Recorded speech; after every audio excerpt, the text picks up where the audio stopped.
Today I am reading from On the Shortness of Life by Seneca. Today is part 1. This is translated by C.D.N. Costa.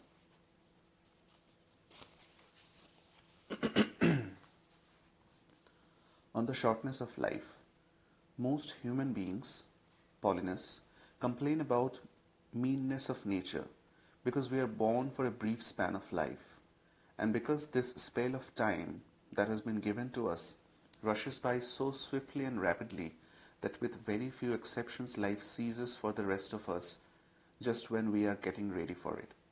Nor is it just the man in the street and the unthinking mass of people who groan over this, as they see it, universal evil. The same feeling lies behind complaints from even distinguished men. Hence the dictum of the greatest of doctors: life is short, art is long. Hence too the grievance, most improper to a wise man, which Aristotle expressed when he was taking nature to task for indulging animals with such long existences that they can live through 5 or 10 human lifetimes, while a far shorter limit is set for men who are born to a great and extensive destiny. It is not that we have a short time to live, but that we waste a lot of it. Life is long enough, and a sufficiently generous amount has been given to us for the highest achievements if it were at all well invested. But when it is wasted in heedless luxury and spent on no good activity, we are forced at last by death's final constraint to realize that it has passed away before we knew it was passing. So it is. We are not given a short life, but we make it short, and we are not ill supplied, but wasteful of it. Just as when ample and princely wealth falls to a bad owner, it is squandered in a moment. But wealth, however modest, if entrusted to a good custodian, increases with use. So our lifetime expands amply if you manage it properly. Why do we complain about nature? She has acted kindly. Life is long if you know how to use it. But one man is gripped by insatiable greed, another by a laborious dedication to useless tasks. One man is soaked in wine, another sluggish with idleness. One man is worn out by political ambition, which is always at the mercy of the judgment of others. Another, through hope of profit, is driven headlong over all lands and seas by the greed of trading. Some are tormented by a passion for army life, always intent on inflicting dangers on others or anxious about danger to themselves. Some are worn out by the self-imposed servitude of thankless attendance on the great.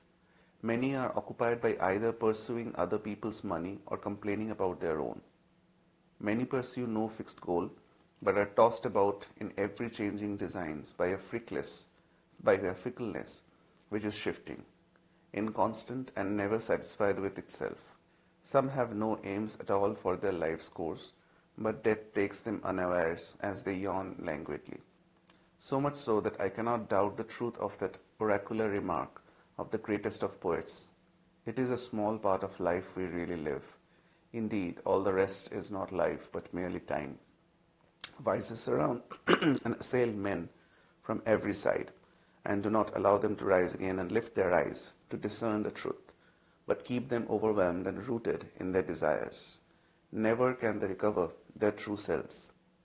If by chance they achieve some tranquility, just as a swell remains on the deep sea even after the wind has dropped, so they go on tossing about and never find rest from the desires. Do you think I am speaking only of those whose wickedness is acknowledged? Look at those whose good fortune people gather to see. They are choked by their own blessings. How many find their riches a burden? How many burst a blood vessel by their eloquence and their daily striving to show off their talents? How many are pale from constant pleasures? How many are left no freedom by the crowd of clients surrounding them? In a word, run through them all, from lowest to highest. One calls for legal assistance, another comes to help.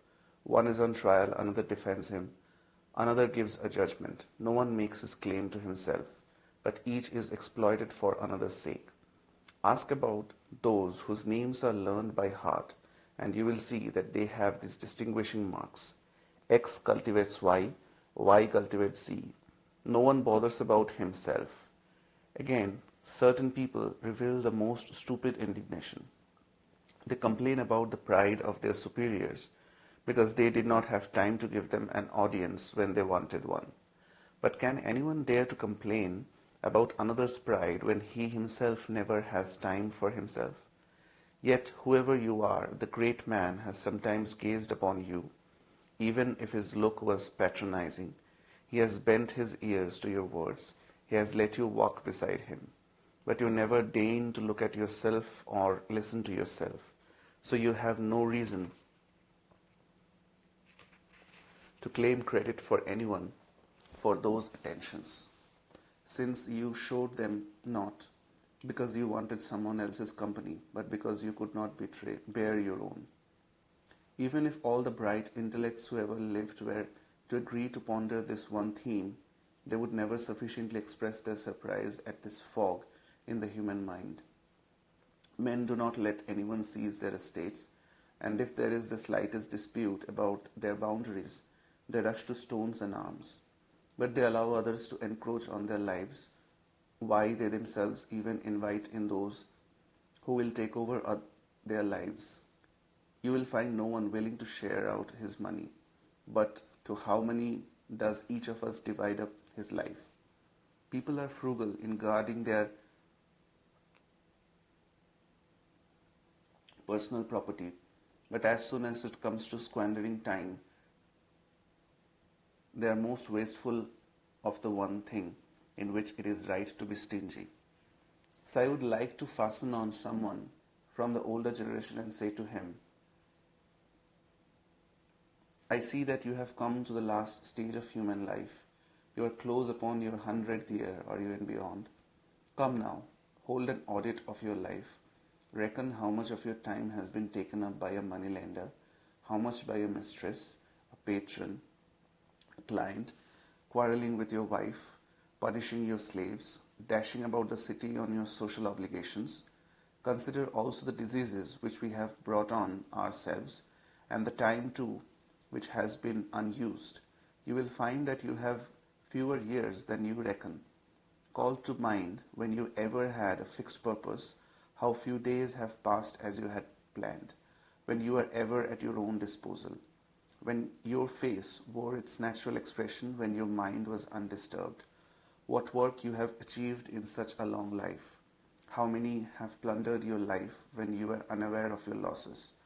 How much you have lost through groundless sorrow, foolish joy, greedy desire, the seductions of society. How little of your own was left to you. You will realize that you are dying prematurely. So what is the reason for this? You are living as if destined to live forever. Your own frailty never occurs to you. You don't notice how much time has already passed, but squander it as though you had a full and overflowing supply. Though all the while, that very day which you are devoting to somebody or something may be your last. You act like mortals in all that you fear, and like immortals in all that you desire. You will hear many people saying, when I am 50, I shall retire into leisure. When I am 60, I shall give up public duties. And what guarantees do you have of a longer life? Who will allow you course to proceed as you arrange it?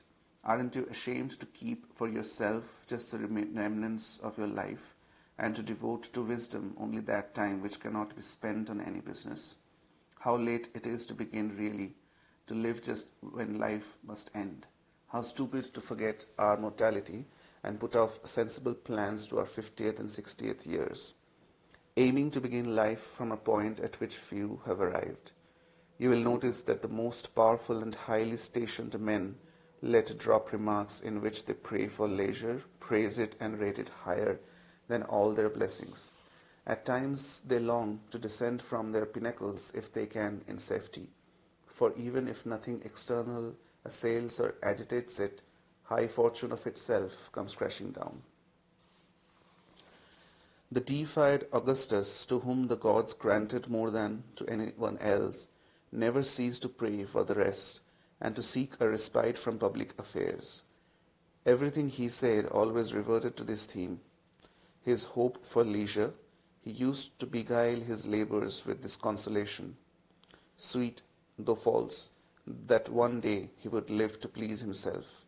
In a letter he wrote to the Senate, after he promised that his rest would not be lacking in dignity nor inconsistent with his former glory. I find these words, but it is more impressive to carry out these things than to promise them.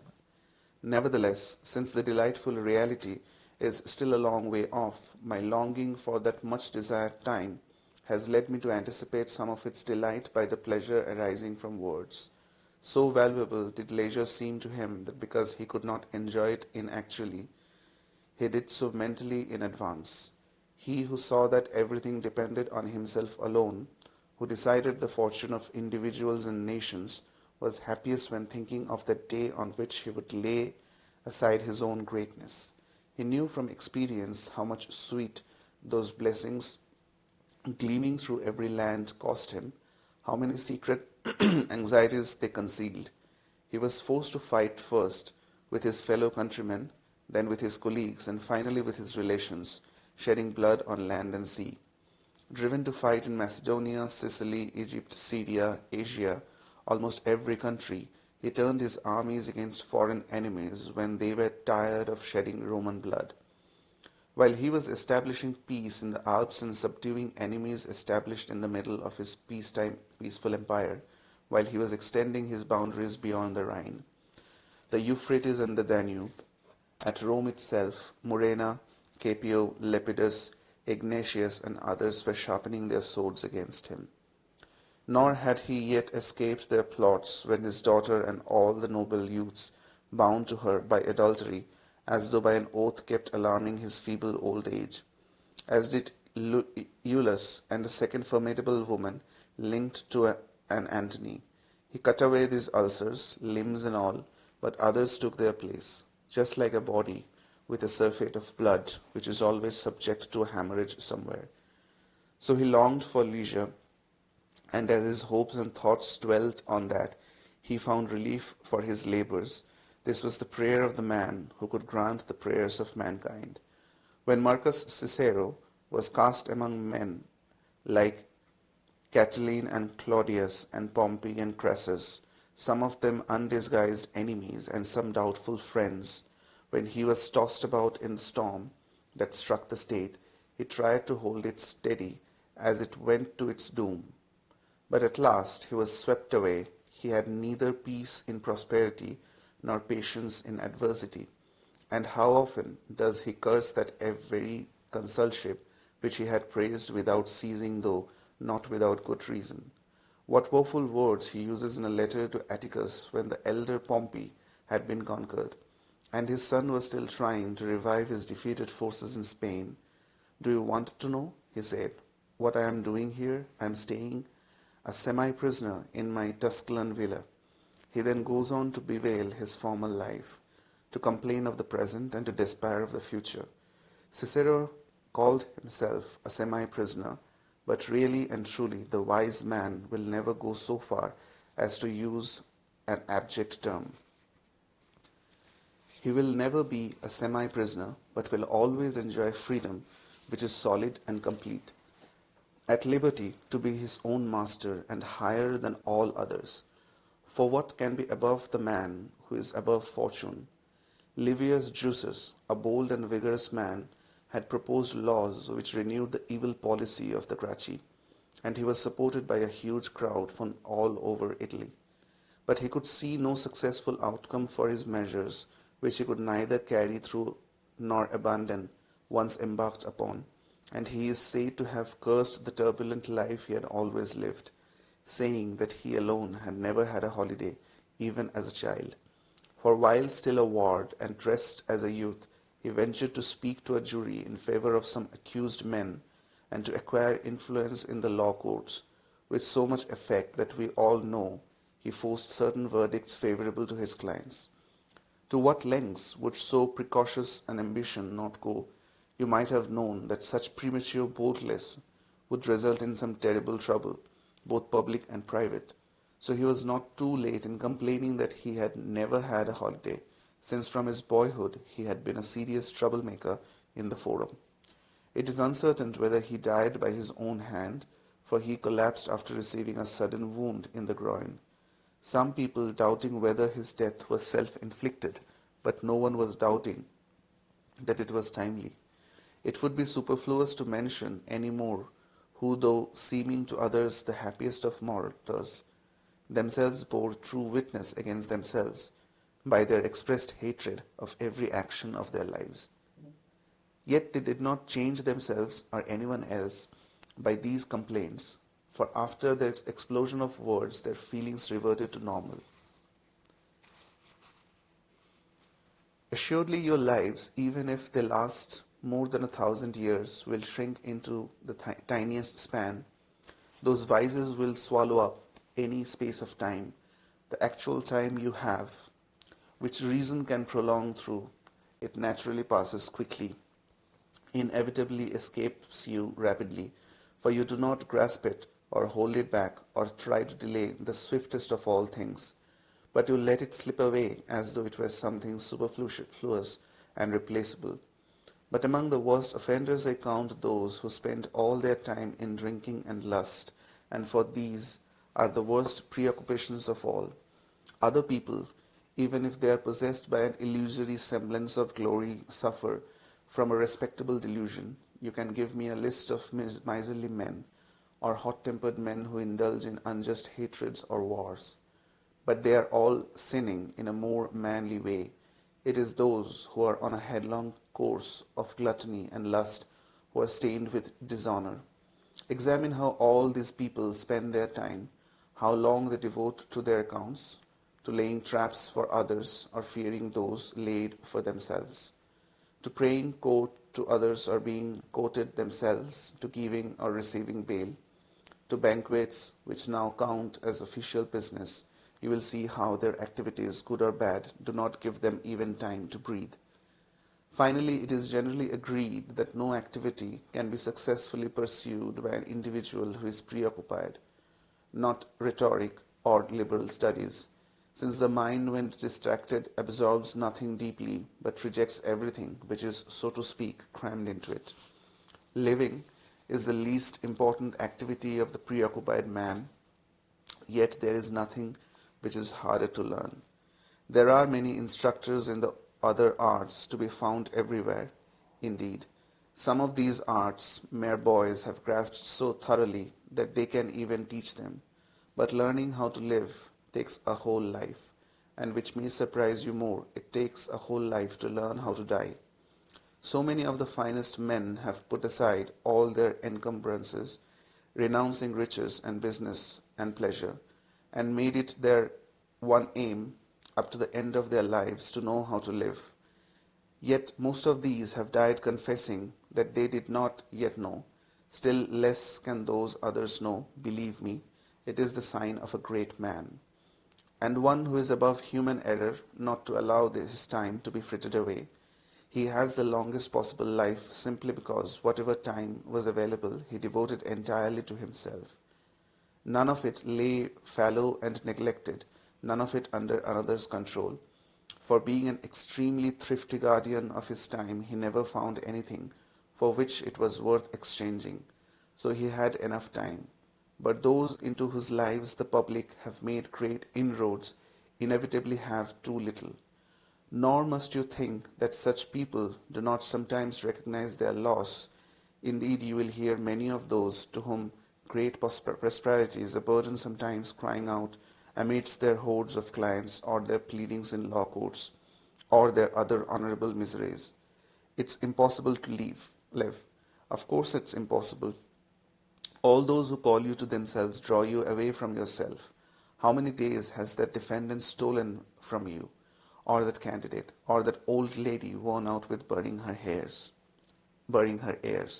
or that man shamming an illness to excite the greed of legacy hunters, or that influential friend who keeps people like you, not for friendship but for display.